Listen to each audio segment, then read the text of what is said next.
Hello, my name is Joshua, and I'd like to say thank you for viewing this video and subsequently visiting my channel. The topic of this video is going to be on atypicality in phenotypic expressions within human populations.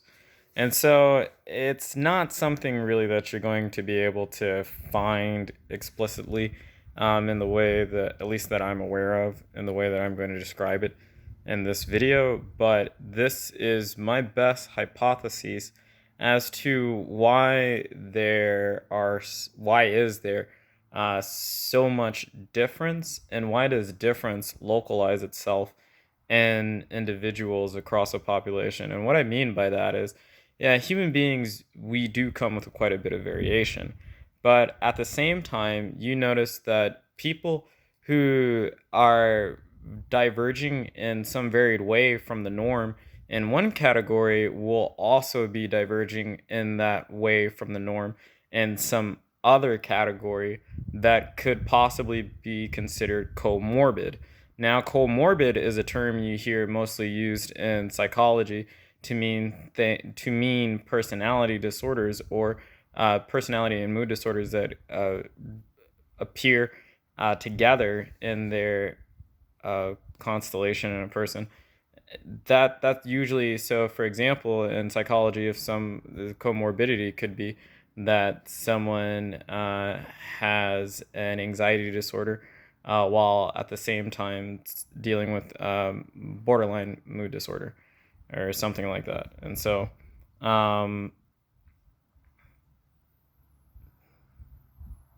yeah, and so I should have said personality disorder. Excuse me, borderline personality disorder, but a mood disorder with a personality disorder, that's comorbidity. But this term has more use in my lexical landscape because whenever you're looking at, well, what do you see with traits, you do notice that for certain, there are certain trends where things can be associated with one another from the standpoint that if you select for one, you do not necessarily guarantee yourself that you will get the other. But if you don't get the other out of maybe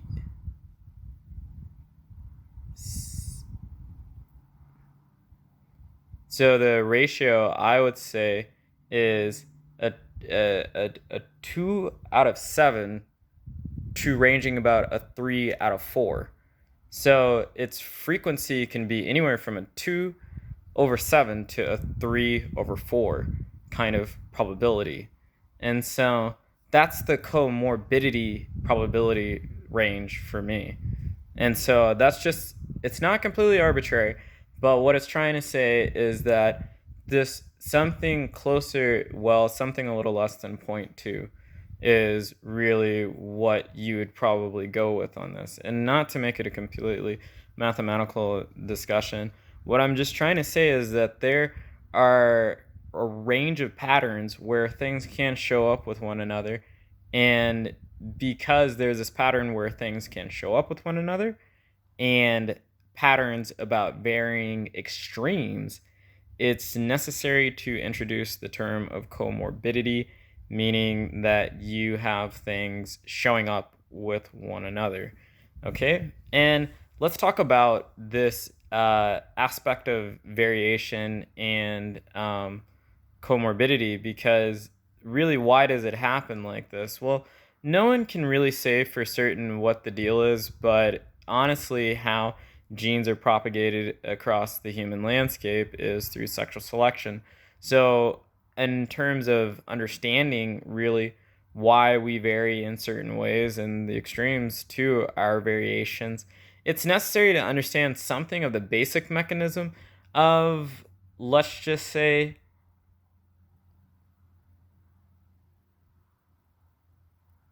a certain aspect of reproduction. And so, um, eukaryote reproduction and reproduction, meaning animal cells. I just think of them as animal cells. Yeah, it's not a so eukaryote. Just look it up on. Yeah, it's basic, but that understanding an aspect of it. So whenever you're looking at a zygote and you're looking at its chromosomes, it gets one pair from its mother and it gets one pair from its father. And so whenever you look, however, at a chromosome, it goes through a process of random assortment. So these genes will assort themselves in random ways. And so that is because, well, it makes sense to have variation. Nature is actually selecting for variation and divergence constantly. And so you will always have variety within a population. And so that's where it's initially introduced. But in terms of, and so that's why there's randomness really to what someone looks like and how someone's going to appear in the world and what they do and so on and so forth. I mean, genes increase probability likelihoods. It's why people who tend to have children actually have more similarity in their genetic structure than differences in most on most occasions. That's also because there's more similarity in our genes from person to person than was probably previously believed or understood. And so, without belaboring the point too much, it's just I'm bringing all of this up just to say that um, you have it the case that you receive genes, but in between you receiving a certain set of genes, there's a certain sorting game and selection process that's going to go on because the sorting game says what's going to be the constitution of you, the in a very loose way because there are two more probabilistic domains that have to be considered, but this is first the genetic domain.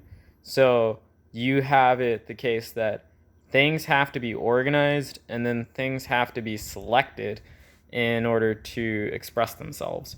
And so we're going to talk about nature in this first part in understanding this selection, this organization. Well, we already talked about the organizational aspect. It's random. Okay, but then the selection part is really why you have to think of nature kind of from a personified standpoint in order to know what's going on. So if you want to know something about nature, you have to understand that it is fundamentally conservative. So it doesn't really like to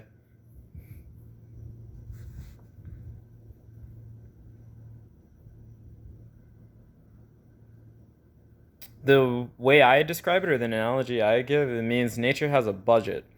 A budget very analogous to making like a character in a video game or where you have a certain amount of points you can allocate towards certain attributes and abilities. Let's just put it like that, though it's not quite crudely like this. You have a certain amount of points. Nature, it costs a certain amount of natural energy to make human beings. And so nature has a fixed budget. There's a certain amount it pays to make a person. You have a person versus another kind of organism. And then there's a certain budget that it takes to uh,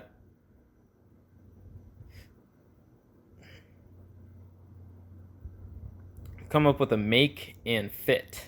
And so, what is this person really going to look like? And be there's only so much money. There's a total that takes to make you as a human being, and then there's some part of that total that takes to make you as a person. And so when you're dealing with the person aspect or the making people aspect, nature is extremely conservative. It's why if when people look at evolution, you don't see an enormous amount of changing happening over time. It's why it's very slow and it takes millions and millions and millions and millions and billions of years in order to see some significant change in any or the emergence of some species, because nature is always varying what's going on in terms of its like generation of certain organisms, but at the same time, it's super conservative. So it doesn't have a riverboat gambler style in terms of coming up with what something is going to be. Everything is going to be what was before, which is why it's not really wrong for Solomon to say that there's nothing new under the sun.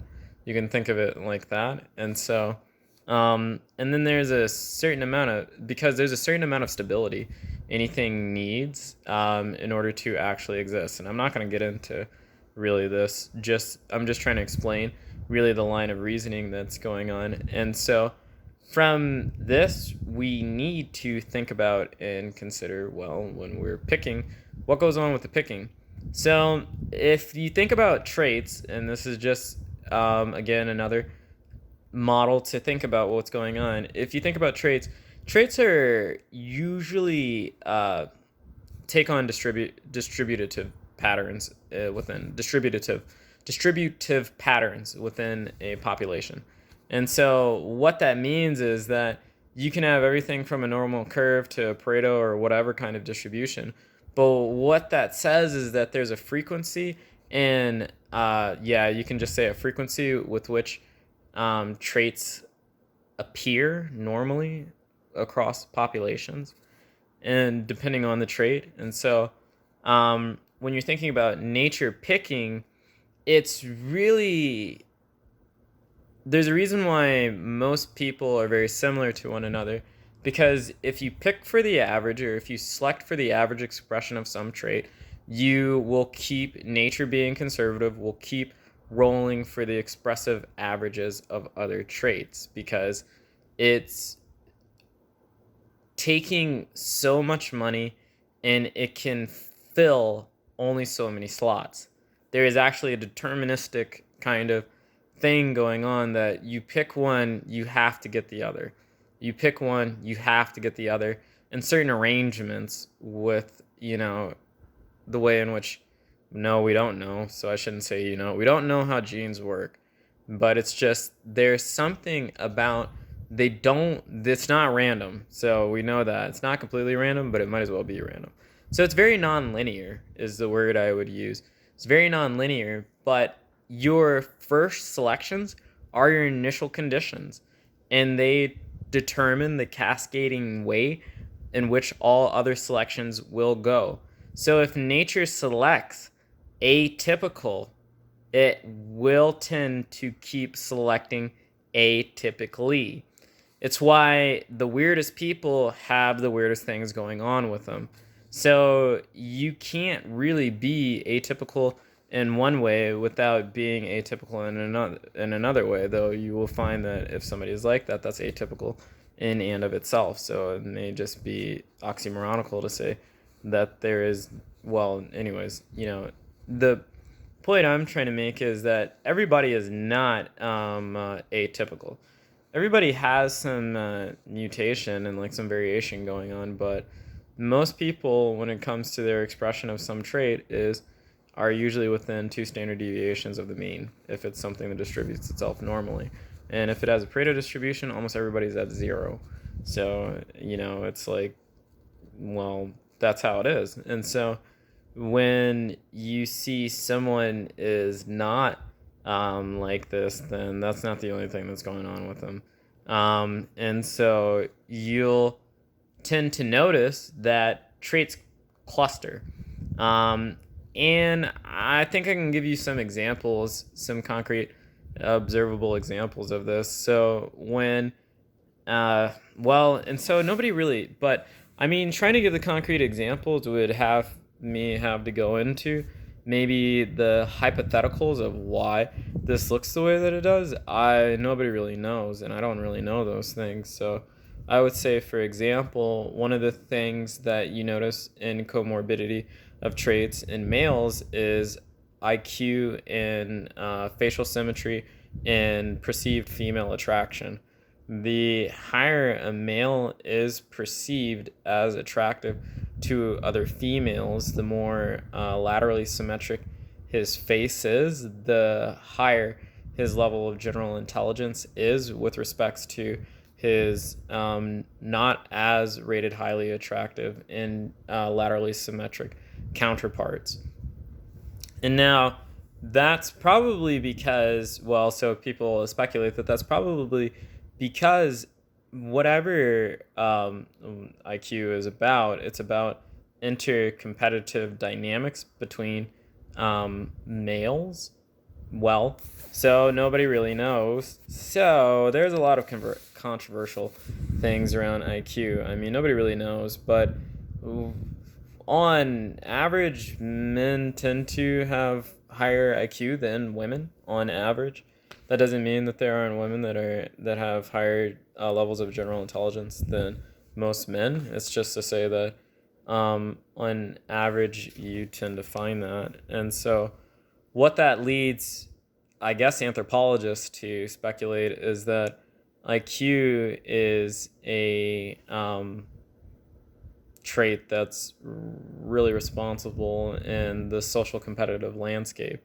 And the more that something has to be competitive in the social competitive landscape, the higher general intelligence that they will have. And so it's the case that women or men select for beauty and women select for and this is why people don't really know if it's ability or status or what, because there's too many facts that are disparate out there, and I don't look at enough of them to really come up with an answer on my own. So, I mean, I'm not going to really venture too far to say what's what, but that is a feature of an aspect of comorbidity. Or if you select for one, you would select for the other, which is honestly counterintuitive because if you, I mean, look at a few eminent figures across history that were males and were highly intelligent, you wouldn't necessarily think that you would see this trend. But whenever you look at IQ across a population, you do see this trend. So it's not to say that the most intelligent males are the most attractive males. Absolutely. But on average, this is the case. And so that's really shocking because you don't see that with the you don't see that with geniuses necessarily. Sometimes you see it. You don't see it all the time. And there are plenty of them which were ugly. And you also see it in media portrayed that usually, well, so it depends on what media source you're looking at. Western media, it has phases. So, yeah, it has phases, man. I don't really know.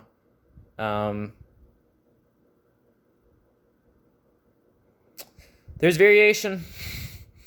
Yeah, I don't really know what to say. I just know in media, in certain instances in media, not always in Western media, highly intelligent males are portrayed as highly unattractive or very ugly or poindexterous or something like that, where that's just not what the facts show typically. And so take that for what it's worth.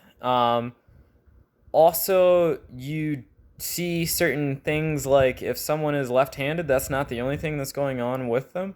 So left-handedness has comorbidity with many undesirable health consequences, though the jury is out really as to how valid those things are because some of these studies are old, and it's also the case that sample sizes, and it's psychology. I don't know what else to put it. Like, it's psychology.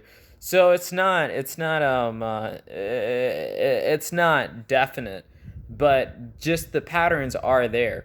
What patterns you find specifically depends on the study, but just everybody knows that there are the patterns because they have funny ways in which they represent themselves across any population. Like all populations have anywhere from 8 to 15% left-handed people within them, and almost within all populations, 85% of the left-handed people are male.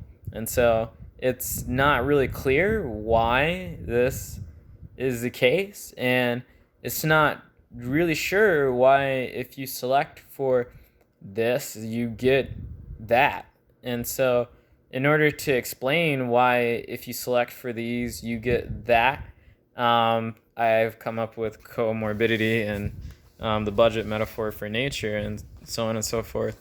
And so to talk about atypicality as it is absolutely as a subject, it is a lot of this. You select for this, you get that. But you select for this and you get that all within the higher extremes of the expression of something. And so if you were to say you're going to give somebody clinical depression, for example, I mean, or you're going to give somebody depression, like nature, not you, but nature selects for depression within an individual, a higher likelihood for it, then they have to be neurologically differentiated. And once you start differentiating the neural phrenology of an individual's brain, you do have a different emergence of mind. I suppose I would just put it like that. And so but that emergence of mind is different in its phenomenological quality. What it means to experience the world as different neural phrenologies is not something that's very well known to us. Sometimes this is very well represented in literature. So there's many stories where anxiety or what it means to have bipolar mood disorder or depression or autism or OCD, you name it, they have there are many books that portray that phenomenology, but us understanding really what's going on and how that how that results specifically from the way in which our bodies are made up, not clear. And so, or how those things are related to our genes. It's just we know that there are genetic correlates between various aspects that affect human phenomenology, such that it seems most likely that when the game of selection is going on, whatever really makes it up, it's not something that's it's a crapshoot. So it's just a roll of dice. And where the dice rolls initially, that's just what's ripping itself off throughout the entirety of the selection process. And that's why atypicality in a person compounds.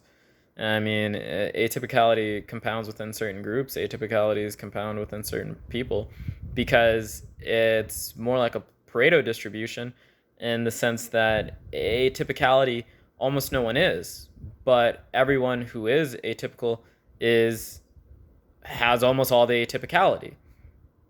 So that's the way that I would explain it.